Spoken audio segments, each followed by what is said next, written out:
Are you a podcaster? Maybe you've got that big idea and you're looking for a network to join.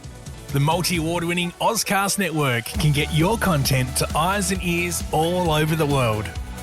Join now for the first month free, and you could be featuring this sound at the beginning of your podcast. Ozcast. Simply head to ozcastnetwork.com for details. Ozcast. Hey everyone, and welcome back for another deep dive. Today, we're going to be talking about Colombia. Oh, well. Yeah, Colombia, a country that a lot of people thought was finally kind of, on the road to peace, but things have taken a really, really dark turn recently. Just imagine. Yeah. Just imagine having to flee your home, like in the middle of the night, with just your family and whatever you can grab. Oh, gosh.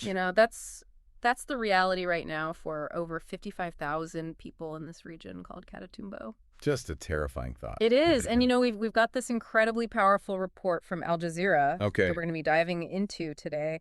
And it features interviews with people who are literally caught in the crossfire of this conflict. I mean, what's so interesting to me about this is how it really shows, how fragile these peace agreements can be. Right. We see this pattern a lot in conflict zones, right? Yeah. There's a deal, there's hope, but then, all these underlying tensions. And just resurface. They bubble back up. Yeah, it's like putting a Band-Aid on a deep wound or something. Right, exactly. It's kind of hold on. It's not a long-term solution. So let's unpack this a little bit. I know we've got a lot of listeners who are already, pretty familiar with the whole Colombian conflict. Yeah. But maybe just for those who need like a quick reminder, we're talking decades of fighting here, right? Right. Between the government and left-wing rebel groups like the FARC, the ELN. Mm-hmm.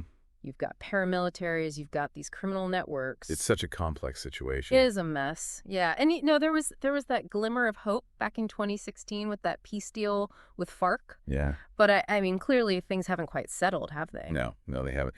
And this time, the flashpoint is this region. Catatumbo. Yeah, Catatumbo, right. Yeah. Which borders Venezuela. Right, on the border.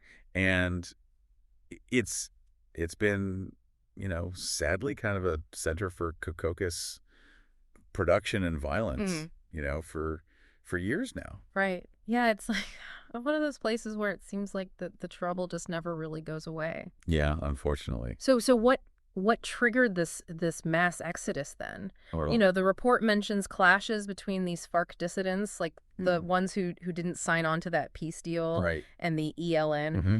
Was this just like a matter of time, like a powder keg waiting to explode? It's a little more complex than that, I think. Okay. While, those old rivalries are there for sure. Yeah. You also can't ignore the power vacuum that was left when the FARC actually did demobilize. So other groups see an opportunity. They kind of swoop in. Yeah, to take over territory, to try to control that very lucrative coca trade. So it's not just, ideology fueling this conflict. Right. It's also, cold, hard economics. Yeah. Money talks, as they say. It always does, unfortunately. Yeah. And this is, this is where it gets really challenging for President Petro and this whole big total peace policy that he's trying to push forward. Right. Which, the idea is to actually negotiate with these armed groups. Right. But how do you do that when their whole power structure is kind of rooted in this illicit economy? That's the $1 million question, right? Yeah. It's a huge challenge. I mean, it's almost like, trying to put out a fire while someone's standing there pouring gasoline on it, Yeah. It seems like a very difficult situation to navigate. It really does. Yeah. And it shows, how difficult it is to try to build peace in a place where, these illicit economies are so ingrained. Yeah. I mean, how do you convince people to put down their weapons when their livelihoods depend on them? Right, even if those livelihoods are, precarious and dangerous. Exactly. And the report, does a really good job of bringing that dilemma to life through these personal stories. Yes. There's one about this 26-year-old mother who had to flee Tibu. Okay. Which is a town in Catatumbo. Mm-hmm. And she had to flee just days after giving birth. Can you imagine that, like fleeing for your life with a newborn baby? I mean, gosh. And a 5-year-old? Just the stress of it all. unbelievable. And her husband is still trapped in Tibu. Oh, no. Because he was accused of being a FARC collaborator. Wow. And there was this detail about like photos circulating. Oh my gosh. That was really chilling to me because it just shows you how paranoia and fear become weapons in this kind of conflict. Absolutely. It's psychological warfare. It is. And those fears aren't unfounded. You know, the report talks about how the ELN uses these tactics of intimidation and forced recruitment. Yeah. I mean, it's no wonder people are fleeing. No, it makes perfect sense. So they end up in Cucuta, okay, which is a city that's already, been dealing with waves of displacement for years. Right. And now they've got this, the General Santander Stadium, which is normally a place for, soccer matches and celebrations, has been transformed into this giant humanitarian aid center. I mean, it's a pretty striking image, right? It is, yeah. A stadium built for, these big crowds cheering, and now it's filled with families who are just desperate, for the basics. Yeah, just trying to survive. Food, shelter, medical care. The report talks about, long lines, tension, a real sense of uncertainty hanging in the air. Yeah, and it doesn't sound like Cucuta is really equipped to deal with this influx. No, it sounds like they're already strained. Yeah, one volunteer even mentioned, budgets are running out. Oh, wow. It's a pretty grim picture.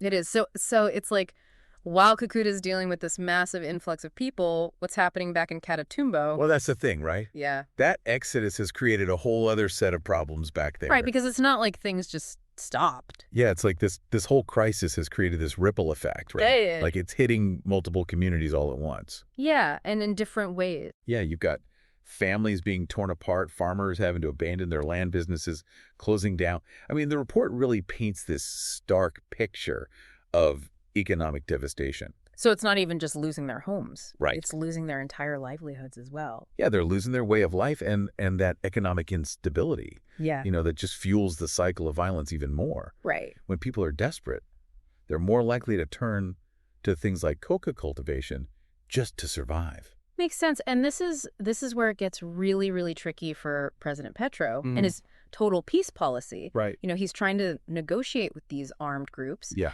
But how do you even begin to do that when their power is so deeply rooted in the coca trade? It's a huge challenge. And I think the violence in Catatumbo really exposes the limitations of that approach. How so? Well, because on one hand, you've got the peace talks. Right. But then on the other hand, he's also declaring a state of emergency and sending in more military. Yeah, it seems like very mixed messages. It does. Right. It's like he's trying to walk this tightrope between security and dialogue, but, one wrong step and everything could just fall apart. And then the whole coca factor just adds this, extra layer of complexity. Oh, absolutely. Yeah. I mean, Petro has talked about, crop substitution programs, giving farmers other ways to make a living, but, That takes time. It takes time, it takes resources, and frankly, there's a lot of skepticism among the coca growers. Well, yeah, I mean, they've been relying on coca for years, probably generations even. That's what they know. It's a known quantity. So switching to something new is a huge risk. Huge risk. And there's no guarantee it'll even pay off. Exactly. And then you've got the criminal networks who are making a ton of money off of this. Oh, yeah. They're profiting big time. They don't want anything to change. Of course not. They're going to do everything they can to undermine peace efforts. So it's like everyone's caught in this web of all these interconnected problems, right? It's a mess. You've got the violence, the displacement, the poverty, the coca. I mean, it's overwhelming. It really is. It's like textbook, they call a wicked problem. A wicked problem. Yeah, it's complex, it's multifaceted. There's no easy answers. But that doesn't mean we just give up, right? Right, exactly. The report does end on kind of a hopeful note. Okay. There's this quote from a young man from Tibu, and he says, "Everyone wants to go back home. You have to have faith." Yeah, it's a powerful statement, right? It is. Like, even in the midst of all this chaos and suffering, there's still that hope.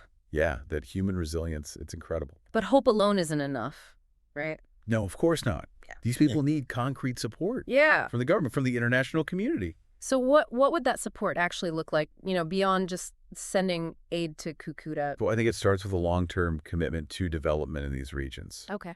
Investing in infrastructure, education, healthcare, creating real economic opportunities. So basically giving people a viable alternative to coca.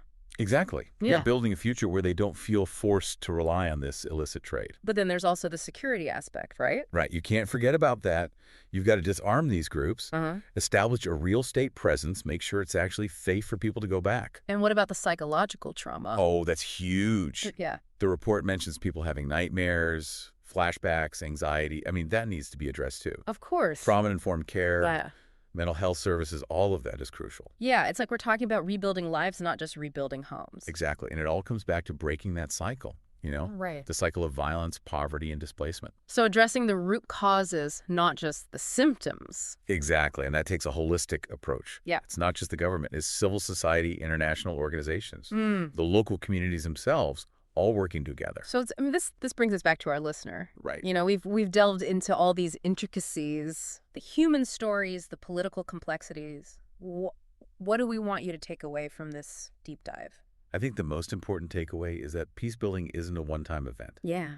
It's a long and difficult process. It's time and effort. It takes sustained effort, it takes political will, and it takes a willingness to face these complex issues head on. And it's not just Colombia's problem, right? No, not at all. This displacement crisis raises questions about the global community's responsibility to respond to conflict and support those who are caught in the crossfire. Yeah, it really makes you think about how interconnected we all are. What happens in Catatumbo, it doesn't stay in Catatumbo. Right, it ripples outwards, impacts neighboring countries, global markets even. It changes how we think about conflict resolution in the 21st century. Absolutely. And I think it challenges us too, to think about our own roles in all of this. Yeah. Like, are we just passive observers? Or can we, as individuals, as a global community, do something to create a more peaceful world? Big questions. Yeah. But I think that's kind of the point of these deep dives, right? I think so. To really grapple with these complex issues, to move beyond the headlines and, get into the nuance. Yeah, to dig deeper. And, we've been focused on Colombia today. Right. But these themes are universal, really. They are. And we see these same patterns of conflict displacement, the struggle for peace. Yeah. It's happening all over the world. It can feel overwhelming. It can. Especially when you consider the scale of it all. Right. But I keep coming back to that quote from the young man. Yeah. You have to have faith. There's something so powerful about that, There is. Even in the midst of all this despair, that hope, that belief that things can get better, it's really inspiring. So where does that leave us? What can we actually do, as individuals? To make a difference when we're talking about such huge global challenges. Well, I think first and foremost, we have to stay informed. Right. Keep learning, keep asking questions, keep having these conversations. Because awareness is the first step. Exactly. Knowledge is power. Right. Right. The more we understand these issues, the better equipped we are to make a difference. And those choices can take a lot of different forms. They can. Supporting organizations that are working on the ground. Yeah. Advocating for policies that promote peace and development, even just talking to our friends and family about this stuff. Right. It all helps raise awareness. It all matters. It's about realizing that we're not powerless. Yeah. That even small actions can have an impact. The butterfly effect. Exactly. So maybe those ripples, starting with our own choices, can actually contribute to a more peaceful and just world. It's a long game. It is. But it's worth playing. Couldn't agree more. Yeah. Well, on that note, I think it's time to wrap up this deep dive into the Catatumbo displacement crisis. Hope you found it informative, thought-provoking, maybe even a little bit inspiring. And to our listeners, yes, thank you for joining us on this journey. We encourage you to keep exploring this issue, to keep learning, and to find your own ways to contribute to a more peaceful world. Until next time, keep diving deep. Ozcast. Are you a podcaster? Maybe you've got that big idea and you're looking for a network to join. The multi-award-winning Ozcast network can get your content to eyes and ears all over the world. Join now for the first month free, and you could be featuring this sound at the beginning of your podcast. Ozcast. Simply head to ozcastnetwork.com for details.